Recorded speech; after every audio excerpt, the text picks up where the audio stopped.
Hey, do you ever struggle with invasive thoughts? Invasive thoughts are like the worst thoughts ever that debilitate and immobilize you. And usually they just seem to come out of nowhere, or they seem like they're way too bad for what the situation actually warrants. They're usually thoughts that you don't normally have. I mean, sometimes you can get in a severe depressive state and the circumstances really do explain what's going on. I mean, God knows I was there for like 2 years straight, nonstop.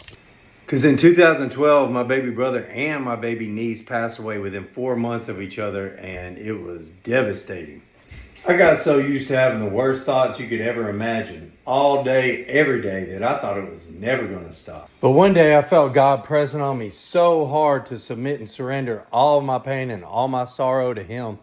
I honestly didn't even want to do it. I felt like that was one thing that I had control over. But I finally did it. I let it all go, submit and surrendered all of my pain and sorrow to Him. And after 2 full years of constant emotional torment, He just took it all away. It was completely gone. It was almost unbelievable, you know? I hardly knew how to feel. But I was completely delivered from all of it.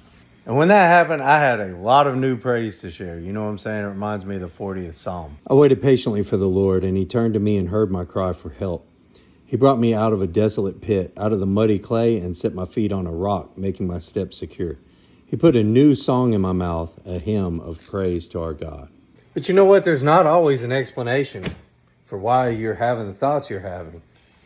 Sometimes it just feels like you have a dark cloud over your head and you can't really explain it. And I was telling my wife that out of all of Satan's schemes and tricks and lies, that the bad thoughts might be the easiest scheme of his to recognize. Because if you're having feelings like you can't be forgiven, or God couldn't love you anymore, or the world would be better without you, then you're not just doubting yourself at that point.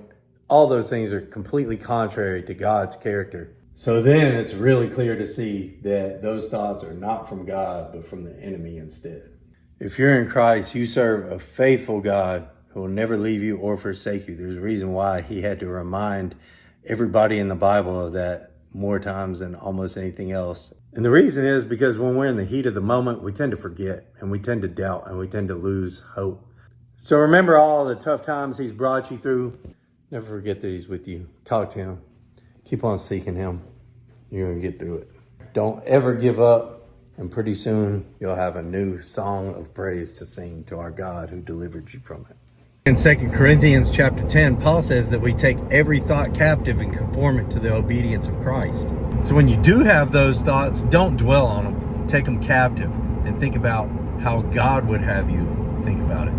And in Philippians chapter 4, Paul says that instead we should be dwelling on the things that are true, pure, good, righteous, lovely, and altogether worthy of praise. And praise Jesus. At the end of the day, that's where we want to land. It's my prayer this reaches the right person at the right time. Stay encouraged. God bless y'all.